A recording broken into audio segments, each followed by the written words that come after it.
നമസ്കാരം. പ്രകാശ് രാജ് എന്ന നടനെ കാണുമ്പോൾ നമ്മുടെ നാട്ടിലെ സ്ക്രീൻ സൂപ്പർ സ്റ്റാറുകളോടെല്ലാം പരമ പുച്ഛം തോന്നുകയാണ്. അയാൾ സ്ക്രീനിൽ ഏറ്റവും കൂടുതൽ വില്ലൻ കഥാപാത്രത്തെ ചെയ്ത ആളാണ്. നമ്മുടെ കാഴ്ചപ്പാടുകളിലെ ഏറ്റവും ക്രൂരനായ കഥാപാത്രങ്ങളാണ്. പക്ഷേ ജീവിതമെന്ന റിയൽ കഥാപാത്രങ്ങളിലേക്ക് എത്തുമ്പോൾ നമ്മൾ സ്ക്രീനിൽ കണ്ട ഏറ്റവും വലിയ ഹീറോസ് എല്ലാം വെറും വില്ലന്മാരാണെന്നും സമൂഹത്തോട് യാതൊരു ഉത്തരവാദിത്വവും ഇല്ലാത്തവരാണെന്ന് ബോധ്യപ്പെടുന്ന സാഹചര്യം. നമ്മുടെ നാടിൻ്റെ യുവത്വങ്ങൾ അല്ലെങ്കിൽ ചെറുപ്പങ്ങൾ ഇവരുടെ വീടുകളിൽ കൂടിയുണ്ട്. ആ തലമുറയിൽപ്പെട്ടവർ, ആ ചെറുപ്പക്കാർ അവരുടെ ഭാവിയെ താറുമാറാക്കിയ പരീക്ഷകളുടെ ചോദ്യപേപ്പർ ചോർന്നതിലും അതിൻ്റെ കെടുകാര്യസ്ഥത വരുത്തിയവരുടെ രാജി ആവശ്യപ്പെട്ടുള്ള പ്രതിഷേധ സമരം നടത്തിയപ്പോൾ ഭരണകൂടം തല്ലിച്ചതച്ചു, തല തല്ലി പൊട്ടിച്ചു, ഗുരുതരമായി പരിക്കേൽപ്പിച്ച് ആശുപത്രികളിൽ പ്രവേശിപ്പിച്ചു. പ്രകാശ് രാജ് എന്ന വില്ലനായിട്ടുള്ള കഥാപാത്രങ്ങൾ ചെയ്ത വ്യക്തിയിലെ മനുഷ്യനെ നമ്മൾ സ്ക്രീനിന് പുറത്ത് അവർക്കിടയിൽ കാണുകയാണ്. പക്ഷേ നമ്മൾ ഹീറോയിസമായിട്ടും അനീതിക്കെതിരെ പോരാടുന്നവരായിട്ടൊക്കെ സ്ക്രീനിൽ കണ്ട ഹീറോകൾ എവിടെയെന്ന് ചോദിച്ചാൽ ഒരുത്തനും നാവില്ല. അതിനെക്കുറിച്ച് ഒരു അക്ഷരം ഉരിയാടുന്നില്ല, മുട്ടിലെഴയുകയാണ്. കാര്യം നമ്മൾ എന്തെങ്കിലുമൊക്കെ പറഞ്ഞു കഴിഞ്ഞാൽ ഈ ഭരിക്കുന്നവരുടെ അപ്രീതി ഉണ്ടെങ്കിൽ പിന്നെ പത്മഭൂഷണോ അല്ലെങ്കിൽ പത്മവിഭൂഷണോ അല്ലെങ്കിൽ കേന്ദ്ര സർക്കാരിൻ്റെ അവാർഡുകളോ ഇതൊക്കെ നമ്മുടെ കയ്യിൽ നിന്ന് തെന്നിപ്പോകില്ലേ? നമ്മൾ എന്തിനാണ് ആവശ്യമില്ലാതെ അവരുടെ അനിഷ്ടത്തിന് പാത്രമാകുന്നത്? ഹീറോകളാണ് പോലും, കഥാപാത്രങ്ങളിൽ ഇവർ അഭിനയിച്ചത് പോലും നമ്മൾ കണ്ട് വിശ്വസിച്ച് കൈയടിച്ചവരൊക്കെ വെറും മണ്ടന്മാരാണ്. യഥാർത്ഥ ജീവിതത്തിലേക്ക് വരുമ്പോൾ ഇവരുടെ യഥാർത്ഥ സ്വഭാവം നോക്കിയാൽ നമ്മൾ സ്ക്രീനിൽ കണ്ടിട്ടുള്ള കഥാപാത്രങ്ങൾ, അതായത് വില്ലൻ കഥാപാത്രങ്ങളുടെ റിയൽ എന്താണെന്ന് നമ്മുടെ സൂപ്പർ ഹീറോസിനെ നോക്കിയാൽ മതി. ജീവിതത്തിൽ ഇവർ യഥാർത്ഥ വില്ലന്മാരും സ്ക്രീനുകളിൽ ഇവർ യഥാർത്ഥ ഹീറോകളുമായി മാറുന്ന ഒരു പ്രത്യേകതരം പരിണാമം നമ്മൾ കാണുകയാണ്. എന്തായാലും നാട്ടുകാർ മനസ്സിലാക്കേണ്ട ഒരു കാര്യമുണ്ട്. നമ്മൾ കൈയടിക്കുന്നവരൊക്കെ ഒരിക്കലും ഈ സമൂഹത്തിന്റെ പ്രശ്നം വന്നാൽ നമുക്കൊപ്പം ഉണ്ടാകുന്നവരല്ല.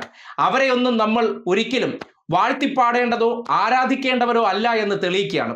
അതിനൊരു കാര്യം കൂടി പറയാനുണ്ട്. കാര്യം ഇന്നത്തെ ജെൻസി പിള്ളേരാണ് ഇപ്പോൾ ഈ തല്ലുകൊണ്ട് ആശുപത്രിയിൽ കിടക്കുന്നവർ, അവർ ഇപ്പോൾ തെരുവിൽ കിടക്കുന്നവർ. അത് അവരുടെ ആവശ്യത്തിനല്ല, രാഷ്ട്രീയത്തിന് വേണ്ടിയല്ല, സർക്കാരിനെ അട്ടിമറിക്കാൻ വേണ്ടിയല്ല. ഈ നാട്ടിലെ നീറ്റ് പരീക്ഷയ്ക്ക് വന്ന ഗുരുതരമായ വീഴ്ച, ചോദ്യപേപ്പർ ചോർച്ച, അതിൻ്റെ പേരിൽ 12ഓളം കുട്ടികൾ ആത്മഹത്യ ചെയ്തു.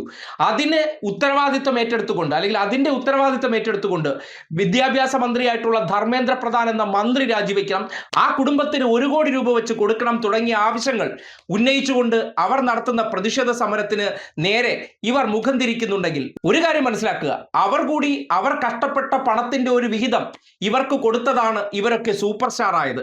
അവരാരും സിനിമ കണ്ടില്ലായിരുന്നെങ്കിൽ ഈ പറയുന്ന സ്റ്റാർഡമോ അല്ലെങ്കിൽ സൂപ്പർ സ്റ്റാർ പദവിയോ നിങ്ങൾക്കുണ്ടാകുമായിരുന്നില്ല.